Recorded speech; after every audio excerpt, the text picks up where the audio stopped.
Hey everybody, so tonight I'm going to be teaching you about the blood supply to the pelvic region. The three branches that I'm going to be talking about all come off the abdominal aorta, your gonadal arteries, your median sacral arteries, and your internal iliac arteries.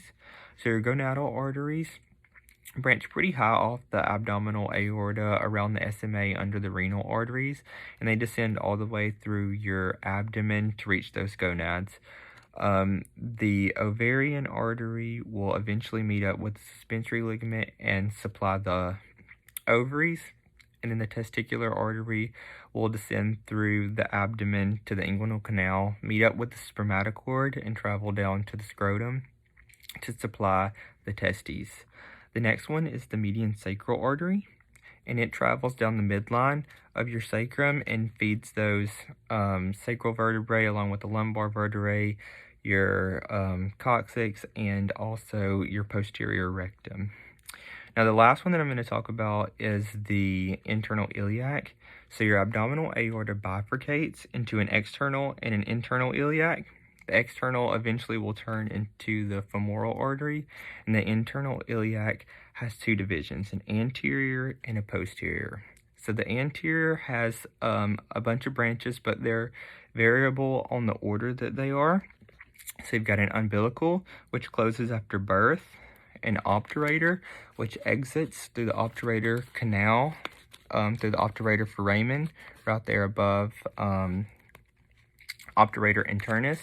You've got a uterine branch, a vaginal branch, a middle rectal, and an internal pudendal. So the internal pudendal exits the greater sciatic foramen and then goes over the sacrospinous and then under the sacrotuberous ligament and re-enters the pelvis back through the lesser sciatic foramen right there.